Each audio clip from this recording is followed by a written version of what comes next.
One of the themes this year is containers, trying to keep the critters out of everything. It's so hard, it seems like.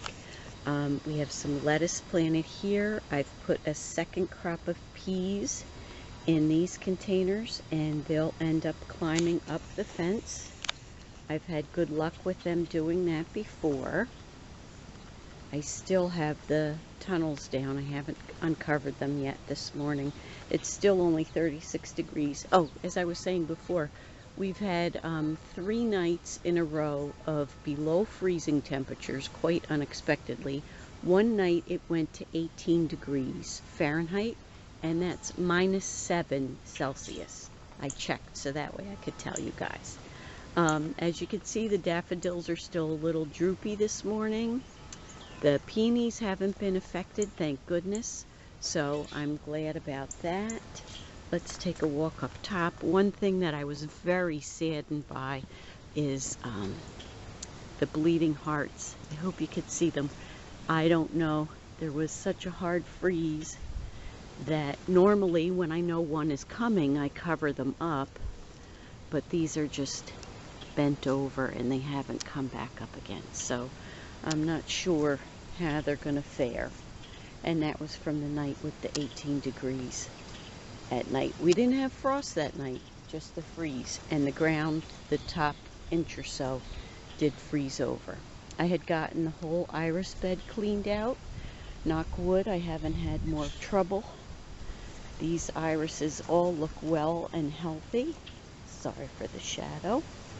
We're going to be doing peppers up here this year, so I have these areas cleaned out already,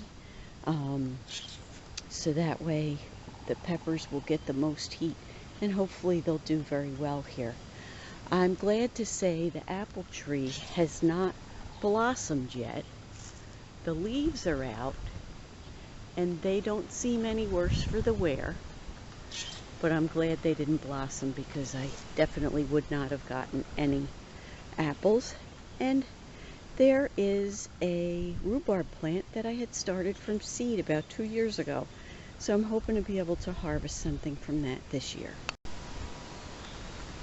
One of the improvements to the yard this year is we cut down the 2 cherry trees. Well, actually it was 1 tree on here that was actually 2 branches. And this will add a lot more sun to the yard. And there's also this one that will eventually come down as well. So I really hate taking trees down, but they really do cast too much shade on the yard. This year I cleaned out both big bag beds, and I had some potato that was sprouting that had chitted in the cabinet. So we put them there. My husband has worked over the hugel, and we've put potato down beyond those stakes. This is the wood from the 2 sections of the cherry tree that came down. And I'm very sad to say that our composting site, where I get the free compost from, they actually closed 2 weeks ago. We only got 1 load of compost. We didn't even think of it with everything else going on that we would need to get that picked up. So we're trying the best we can to figure out how to get more compost, more soil without having to actually purchase some. Okay, we're up here in the currant bed area. And the onions that I put in, they're doing well there. The currant bushes haven't been affected too much by the cold and the freeze. I do have some blooms on some of them. I'll be sure to get pictures of that. I did put in some spinach seed that's come through and some lettuce seed in half of this bed. I'm waiting for these onions to go to seed. I want to collect the seed from those. And I finally had to cover this bed because really the mice were really going to town on picking out the beet seeds. Let me see if I could get this uncovered so you could see. Can you see how they went? Like right in a row.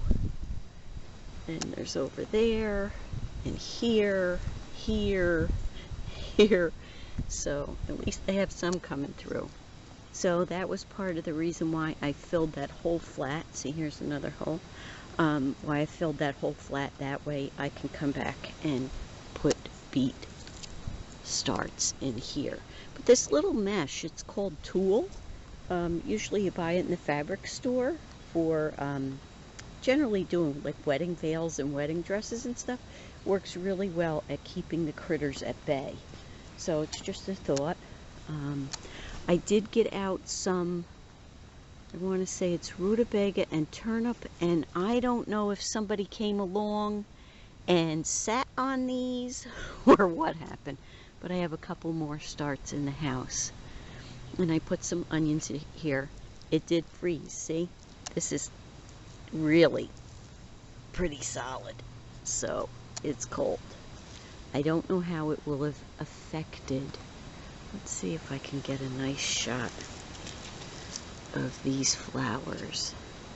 They are so beautiful. If you've never seen a currant bush in flower, they're so tiny and delicate that they make all this wonderful fruit is just unbelievable. Can you see the tendrils hanging down there? It's really great. And this year, one of the things I'm going to do is I'm going to learn how to make jelly. I know how to make jam, but I have a girlfriend who makes fabulous jellies, and she said she would help me out with that. So I'm really excited. And there's that wonderful January King cabbage. It's still doing its thing, but look at how beautiful this is. I do have a couple of starts of this going, but the leaves are just wonderful. And look at the, I don't think the color, the camera can do this justice, but look at that purple. It's just fabulous.